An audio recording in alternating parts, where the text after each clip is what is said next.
आणि बीड प्रकरणी धनंजय मुंडे यांचा राजीनामा का घेत नाही असा प्रश्न उपस्थित केलाय अंजली दमानिया यांनी। आज अजित पवार यांची भेट घेतली अंजली दमानिया यांनी आणि त्यांनाच हा प्रश्न विचारलाय।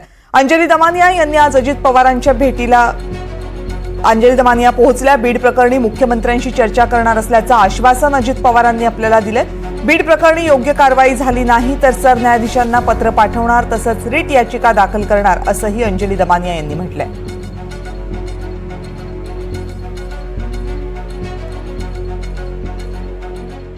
म्हणजे त्यांनी इतक्या मोठ्या प्रमाणावर जी बीडमध्ये दहशत केली आहे त्याचे सगळेच्या सगळे फोटो रील्स अगदी शांतपणे त्यांनी बघून घेतले आणि त्यांनी असं सांगितलंय की उद्या दुपारी 12 वाजता त्यांची आणि मुख्यमंत्र्यांची मीटिंग आहे आणि त्यात हे सगळे डिटेल्स जे आज मी त्यांना कागदपत्र दिलेत ते सगळीच्या सगळी कागदपत्रांवर डिस्कशन ते उद्या मुख्यमंत्र्यांबरोबर घेतील आणि पुढचा निर्णय जो आहे तो ते घेतील।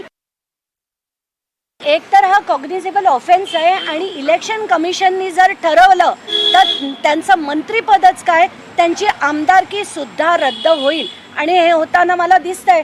जर यांनी आज कारवाई केली नाही तर मी सीजनकडे ऑलरेडी पत्र लिहिलेलं आहे आणि त्यांच्याकडनं याला सुओ मोटो पिटिशन दाखल करून घेण्याची विनंती देखील मी केलेली आहे। राजीनामा घेतला नाही तर काय भूमिका असेल? तर चीफ जस्टिसकडे मी जे पत्र लिहिलेलं आहे त्याच्यावर कारवाई होईल अशी माझी अपेक्षा आहे।